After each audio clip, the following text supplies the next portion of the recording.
Welcome to Minor Specialty, a podcast for nurses who want a clearer view of what's possible in this profession. Real nurses, real stories, and real possibilities. Today, I have an RN named Emily Nelson, and she has a specialty that, we have so many acronyms in nurses, and sometimes what is that? So it's called the NSQIP specialty. Yes. So, I'm going to let Emily tell you what that is exactly and what her specialty is. Well, hi, thank you for having me. And I would love to tell you more about it. So it is NSQIP. We refer to it as NSQIP, much easier way to say it, but it stands for the National Surgical Quality Improvement Program. So I run a team of nurses who do chart abstractions for a sample database for all of our patients. I work for the regional role of a large hospital system in Northern California. We have 21 medical centers that participate in our program.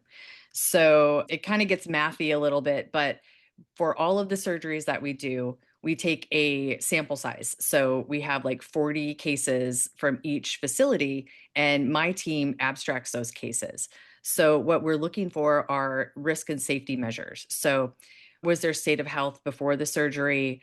Did anything happen during and or after the surgery that's like a postoperative occurrence, like an infection or mortality or any number of things? Um, and then we put that into a national database and we receive results based on that over time as it accumulates of our safety measures. So when you see things in the news or on a commercial or something where they're like, 90th percentile of or top 10 percentile of, orthopedic surgery excellence, that's where this information is coming from. So any of the information you get about if you're going to have a surgery or, any of the data basically is coming from a NSQIP program or something like it. We are one of the leaders of the nation. We have a robust program with that. So many facilities only have like one or two nurses working in that department, but I have a team of 16 to do all of Northern California. And we have a very robust self-check process to make sure all of our findings are accurate and the data is good to go before we submit it.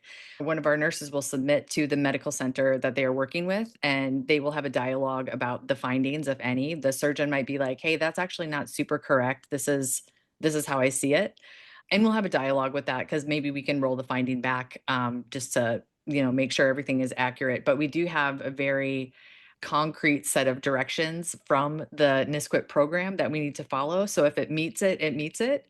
We're willing to discuss, but if it meets it, it meets it. And the data is the data, whether it's good or whether it's bad, you have to trust it all. So it's a lengthy process, but it really shows where you stand as a hospital and how safe you actually are. The other part of my job is that I work with the medical centers to ensure that our infection rates are good. If I see a hospital, I monitor all of the hospitals and all of their data. And if one of them is getting to a place where I'm not comfortable, I will reach out to that medical center and we'll work together to get a process improvement plan or quality improvement plan in place to get their rates better. Okay, that sounds like a lot of data, and all your team is doing this. And where do your nurses work then? Do they work in facilities or do they work from home? Is this a remote position? This is a fully remote position. Yeah. So if a nurse was looking for a position, would she put in the NSQIP or she would just, or he, I should Yeah. say he or she, right? We've got, if they, were looking for this position, like listening to this episode and saying, wow, that sounds fascinating. That is something I definitely want to get into in the future. And they would look for positions that said what? Yes, I think so. Every facility is a little different, of course, when you're looking up jobs, but I would absolutely look up, like in my organization, they're quality consultants, but it's like a comma NSQIP program. So if you look up NSQIP, I think you'd be safe anywhere you're looking for a job. Okay, so it's like quality improvement sounds like two falls under that umbrella as well. Yes, yes, Okay. absolutely. And tell me, Emily, did you start at the bedside as a nurse? I started in the OR as a circulator. Straight from Yes. graduation. Straight from grad school or from graduation, and I went right into surgery school. My first year of nursing, I completed the Peri-Op 101 program at a level one trauma center in my hometown. It was very memorable. I still remember so many things from that time. But I was really grateful because sometimes that Peri-Op 101 program is just 6 months, which technically the program was 6 months, but it was 6 months in the program and then 6 months really close mentorship after that. So it was a really robust program. I think that was, I didn't know it at the time, but it was so valuable to go through that experience of having that year-long orientation to the OR. And did they promote it as a new grad or just any nurse who wanted to go into the OR? I don't recall them promoting it at all. I just applied for surgery and I got the job and that's what they did. So I know now another facility that I've worked at in the past definitely promoted it. I was the educator at the time, so I remember that very well. It was a huge selling point to get nurses to our facility, but I don't recall that at all when I got the job. But that was some years before, so maybe it wasn't, times change with education. So Yeah, no, times change, but we still hear start at the bedside, start at the bedside. And yeah. I don't think it's a bad idea, but I also think there's other great places to start as well. And Yeah.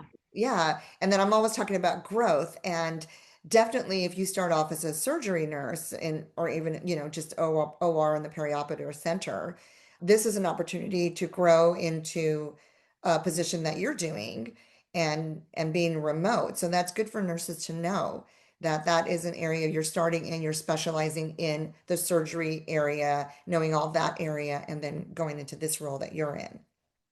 Yeah, and I will add to that that I definitely had periods of time where I was looking to like after so long, I would be like, "Oh, should I go to another area?" And I had a lot of self-doubt because I didn't start in the ICU or a critical care unit, and I was like, "Oh my God, how am I gonna hang all those bags and like do all those machines?" I'm like, it's very intimidating. But I also felt on and off throughout the years that was to my detriment. But where I'm at right now, I do not think that is true at all. I am so happy the way my career laid out the way it did. And I didn't need that experience. I got exposed to those areas through the OR when I was taking my critical patients there. And I know it's not the same as doing the job, but I got exposure to it and I can understand it a lot more than, something like labor and delivery where I never went, so it all matters. It all matters. Yeah, again, so many opportunities, and it does all matter. And where you take your career. If you had started in surgery and said it wasn't for you, went, somewhere else, you could do that and then, try to find the growth in those areas. So this is good. We actually, have surgery on the show not too long ago, one of the nurses, and it kind of falls right in line on what direction you can go with that experience that you're building, because it is building a career, not just taking a job. Absolutely. Absolutely. So you kind of talked a little bit about it, but a typical day, like for you and your people on your team, because you're at home. And Mhm. so what does it look like? You grab for me, I'd be grabbing my coffee, right? Grab my coffee. Oh, yeah, absolutely. I've got Yeah, it even today. right. So grab my coffee and then go to my computer and then kind of what does a typical day look like? Yeah, it definitely starts like that for sure. I gotta pet my cat a little bit while I'm making my coffee, and then my mind is right for the day. But I can't I won't try to sugarcoat it. I do meetings all day long and I am processing, like running reports and processing data and talking to people all day long. Um, I have, I'm that kind of middle management where my upper management is looking to me for the information they need to just ensure the place is running, smoothly and as it should be. But in order to get them that information, I need to be running our current data sets. I need to be there's a lot of listen, I'm also not a math person. So it is hilarious that I have this job. To so many people, they're like, I cannot believe you just run numbers and do calculations all day. And that's true. But with the help of Excel and doing all sorts of calculations on that my manager graciously showed me how to do. But it's super interesting because again, you're just seeing real-time data. It's like data that matters. Like I to me, numbers weren't very interesting because they didn't really truly mean anything. But in this job, it's cool because I will run the numbers. I will know exactly what one facility is doing, and I will know exactly what I need to do when I talk to them. It's like, these are your areas that your data is lower than it should be. So let's focus on those. So I'm able to provide each and every person I talk to like an actual game plan, and not just like, why don't you go look into that? Let's study it more. It's like, no, here's the numbers, and the numbers don't lie. So let's go look at your surgical site infections and let's develop a plan for it. So it's pretty cool. So I'm doing stuff like that like all day long. I also have to report to different regional committees, and that definitely I have to like put together slideshows and, make things look professional, and I also get asked a lot of questions from a lot of people from high ups to not high ups about what's going on. If somebody has any question about any of that data, I need to be prepared to answer that. So it's fast paced even though you're at home and sitting at a desk. It is like it might not be physically taxing, but it is definitely mentally taxing. You have to be on all the time, and you've got to really be on top of your data and your meetings, and make sure you have your presentation ready for that meeting and you don't forget it. And it's kind of that office mentality that comes into play while you're juggling nurse mentality as well. Yeah, well, and data is information. So I can see, how this is so relevant and being able to come up with that game plan and helping to do the important things. As nurses in school, we're talking always about this infection rates and what it is, and you're actually having the real data to support the changes that need to be made. And so that's so important that, hospitals want to listen. We all have the Yeah. same goal. Nobody wants, those kind of things and happening. And so you're providing it and saying, okay, this is what we need to do. And it's just so fascinating to me that when we talk about nurses and nursing school and the things that you are learning, where your career direction can go. Yeah. But, I mean, I'm sure that someone who's not a nurse can maybe do this job. I'm thinking hypothetical, but no, this job is a nurse job. Somebody who's a nurse who has had all that background, who is an RN, and then worked those areas to understand and support that data that you're talking to people about in meetings. Yeah, and it's really you're so right about that because, well, first of all, I didn't even know any of these jobs even existed when I was in nursing school. In no way, shape, or form. I mean, I just thought I was going to be a floor nurse until I retired, and I did not even understand the doors that were opening to me when I got my nursing degree. And you just have to be adventurous and apply for things, and you never know, and go to school and get your higher degrees. And you never know what kind of doors are going to open for you. So you're so right about that. But one of the things that's so rewarding for me is that all of that time in the OR, I did have a break and I did another job before I took this job, but my OR experience is so valuable because the numbers are, you're right, anybody could run numbers and do the data for sure, but nobody's going to know what that data actually means. Like I've done those surgeries. I know what happens in the surgeries. I can ask people like, are you doing your timeout process correctly? What's your prep situation like? Like, are there residents going in and out? How's the surgical attire? Like, these are questions nobody else would know unless they've worked in the OR and know exactly what's up when it Right. comes to the real life day-to-day operations. Yeah, no, that's a very good point. And um, I want to ask about like what would someone need to not even just like get your position, because I know you're more in overseeing some nurses as well that do this.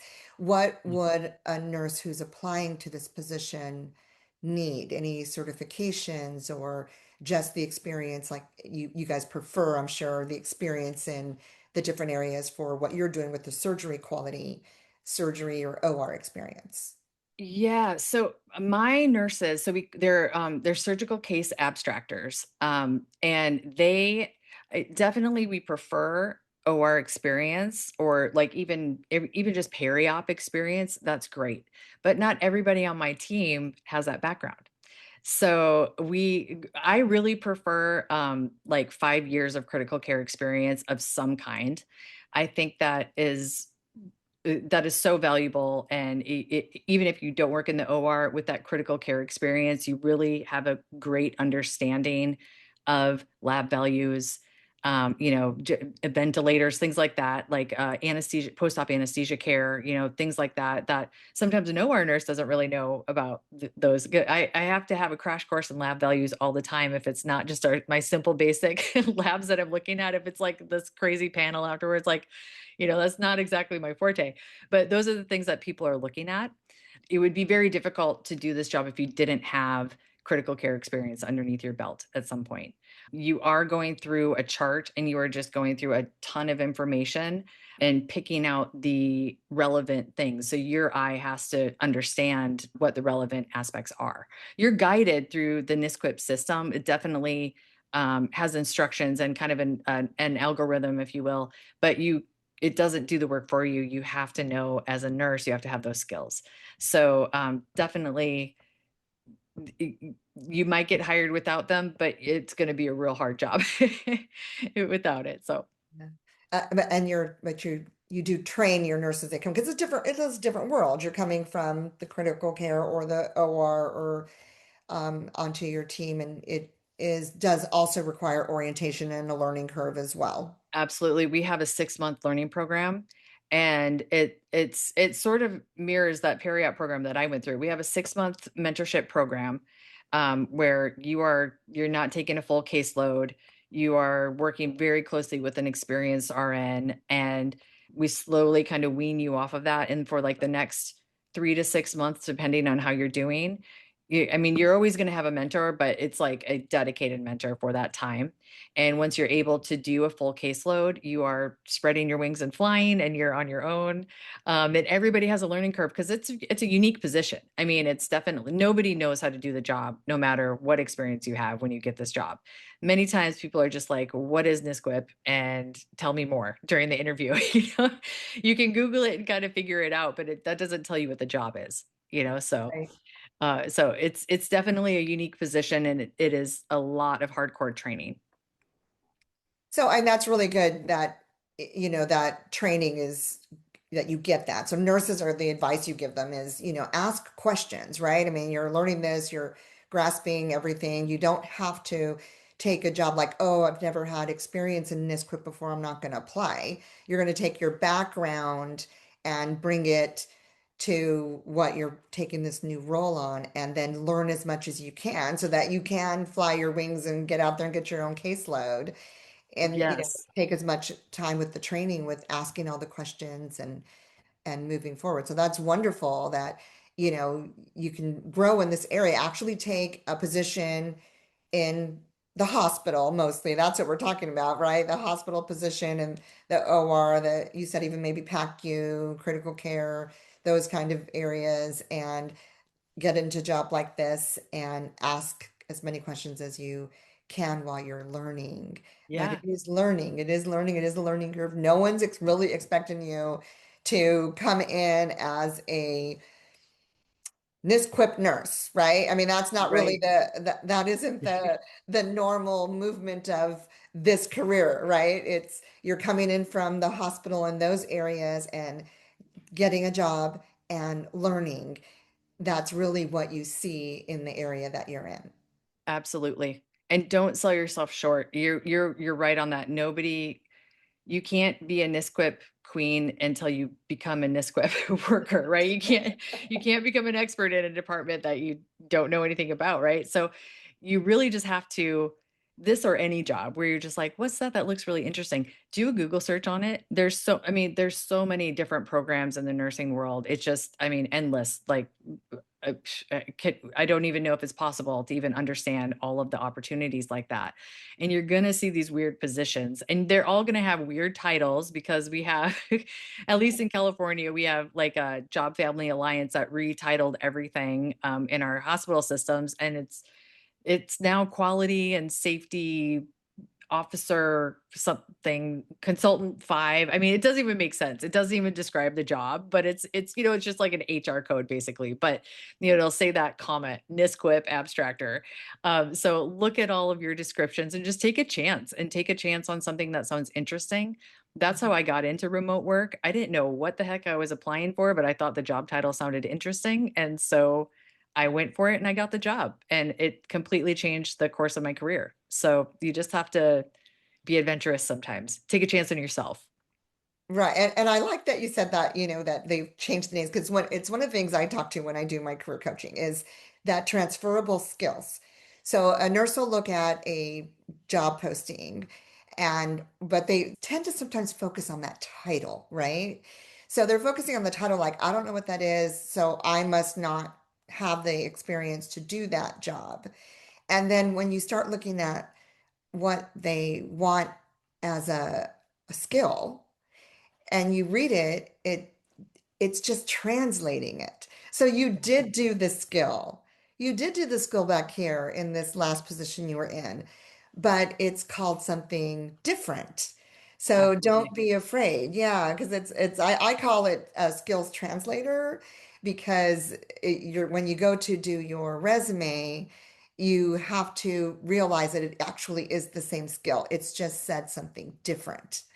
So it's the same thing when you're looking at all these roles that are out there and what is that? And a nurse might not want to apply to it because they think they don't have the experience when they actually do. Absolutely. Absolutely. And you're so right about that.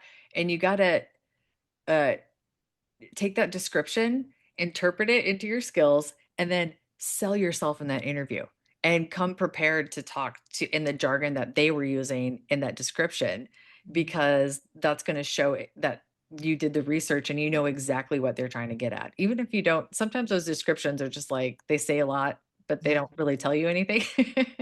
But you can still go through. They still clearly, list out the skills that you need for that job. Right, the key skills. And then Yeah. also sometimes the ATS. So you have, if you don't use those keywords, you sometimes don't even get through the ATS system if you're using that system to Yeah. get Yes. through those applications. So that's, yeah, really important to know and to do. And then, nurses right now, we were talking before we started our interview about, remote work is where a lot of nurses want to go. And it's nice to have that option, but there are so many roles in the remote world and looking and seeing what they are and not thinking that you can't get one because you've never done those things like we just Yeah. talked about.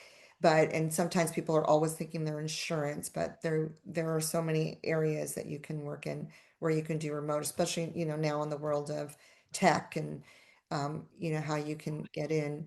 So, I mean, back when I first started, there was it was the Rolodex charts. I mean, things spun around and the doctor would put the, Yeah.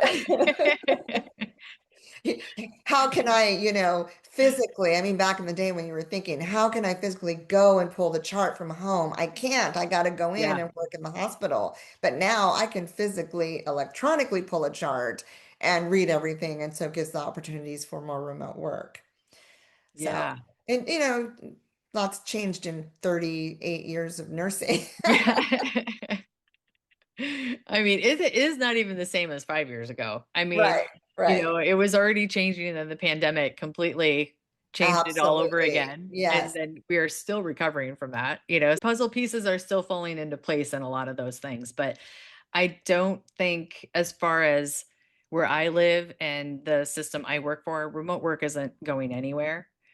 Um, but if I could share a couple tips that I think are really important for remote work, and this is from my experience only, so I don't know how it is everywhere, but as a hiring manager of remote positions, there's a couple things that I think are really important.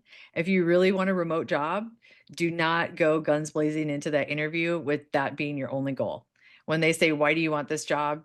You're better off not even saying the word remote in your entire interview. If you need like clarification if it's remote or something, okay, say it. But like it is a huge red flag in our hiring process if you are only there for a remote job. We there the, your heart isn't in it if that's your only um thing of importance. These are hard jobs. you are working. Actually, I've worked harder and I shouldn't say harder, but I've worked longer hours at my salaried remote job than I have for many years in the OR, honestly. Like I would have a shift, 3 to 11 or whatever it is. And yes, sometimes I'd have to stay after that. And yes, there's call and all that stuff. But my remote, I mean, you're responsible for work. And a lot of these things have regulatory guidelines and deadlines and all sorts of things that you have to worry about. So you've got to be in the right mindset. So anyway, going back to interview, if you really want a remote job, don't make that your only priority. Really Right. sell yourself for the job and don't forget that because we do talk about that when we talk about our candidates. That is something that we absolutely look for.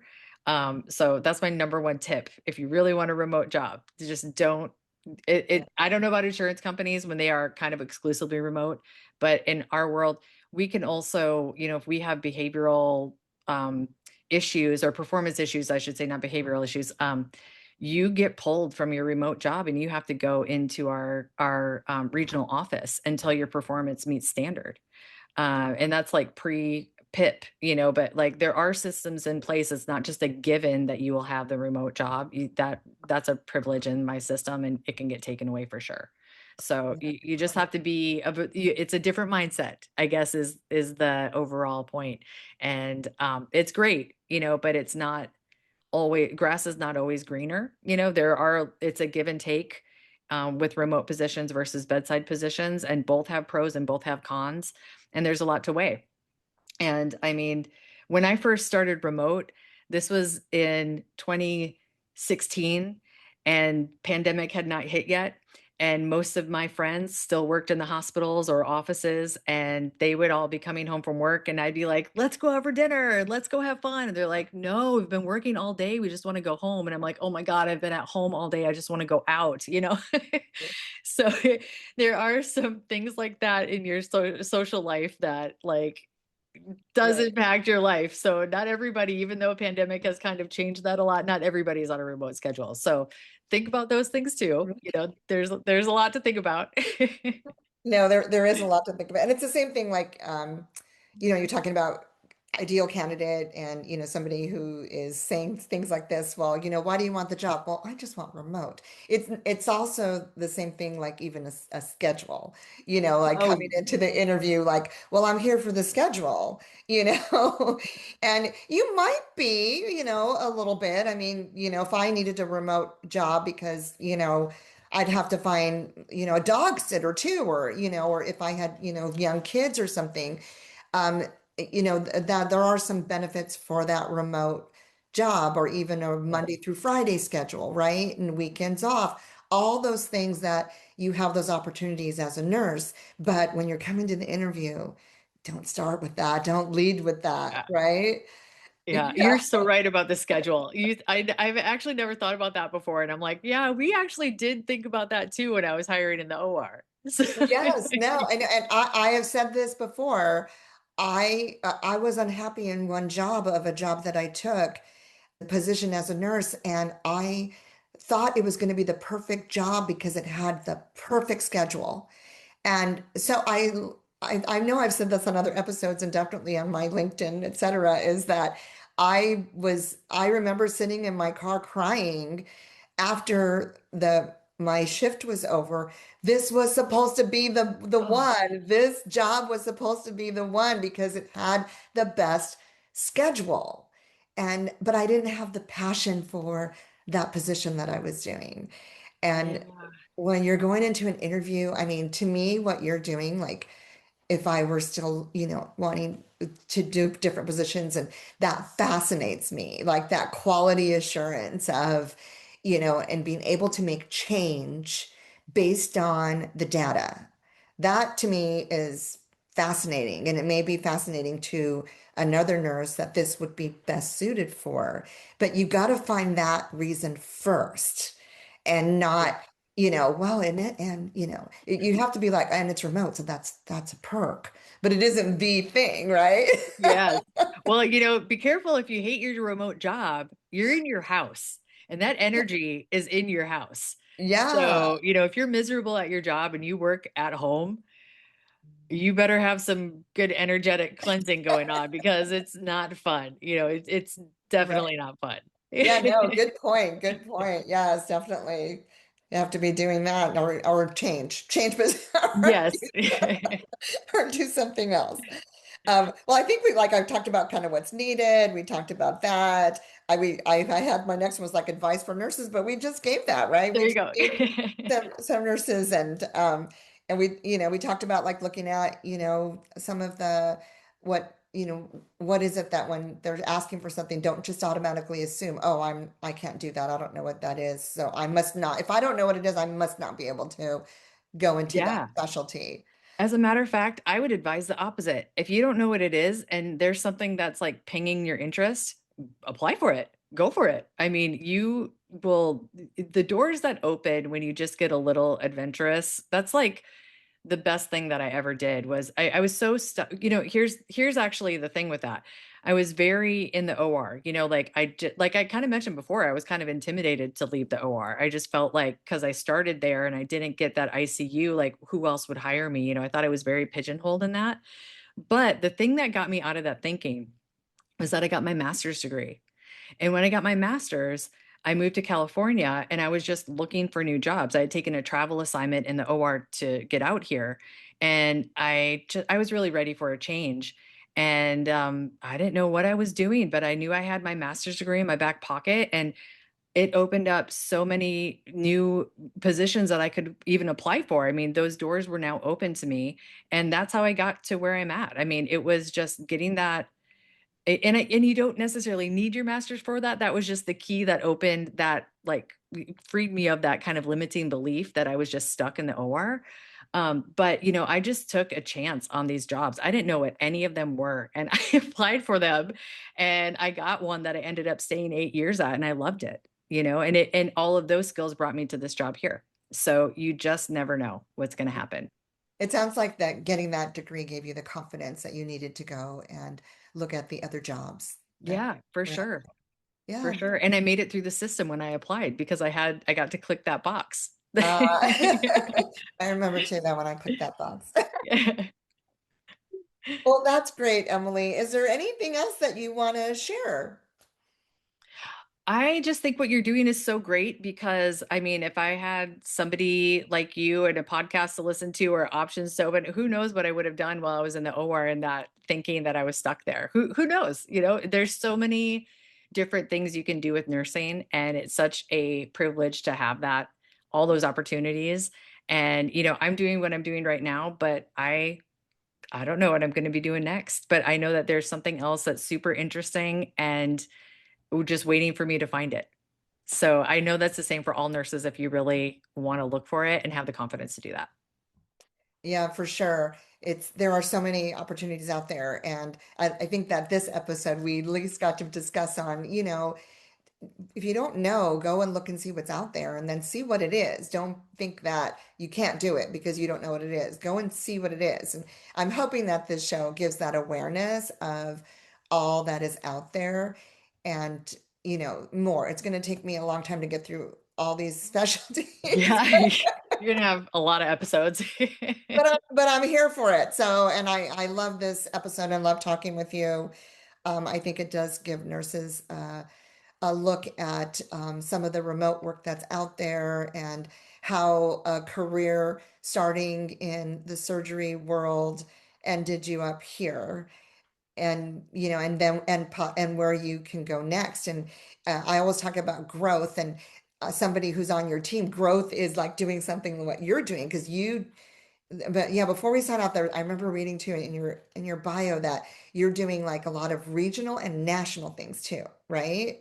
Yeah, the NSQIP program is national, so we're reporting national data to them, or I should say, reporting our data to get the national data from them. And like our surgeons participate in, there's a conference actually going on like next week, a NSQIP conference. I don't have to do anything for it this year, but who knows, next year I might be presenting, something there. Lots of opportunities. This work becomes really, my abstractors aren't necessarily doing this part. They're doing the actual abstraction, but when it comes to the management role and my director, we are reporting to all sorts of committees. There's a lot of interested people in how safe our hospitals are and how safe our surgical programs are. So we are constantly getting requests for all sorts of things, like all the time. And I also never thought I would be a presenter. Math and presenting, not the things that I thought my career was going to take me towards, but I am always, that's the thing. I might be remote and I might have pajama, pants on, but I have a blazer and I'm ready to talk at any minute. But yeah, we do things both regionally, statewide, and nationally with this department. Yeah. Yeah, that's so interesting. So, okay, so thank you again so much for sharing all this information with us. And I'm so happy that you have come on the show and given nurses an insight into this. Well, thank you so much for having me. It was fun. I hope what you heard today gave you real insight into this specialty and helped you see what's possible for your nursing path. Please subscribe so you don't miss what's next. And tell me, what specialty should we feature next? If you're a nurse in a unique specialty that you'd love to share, apply to be a guest on my website. I'm Coach Rebecca. Until next time, keep exploring.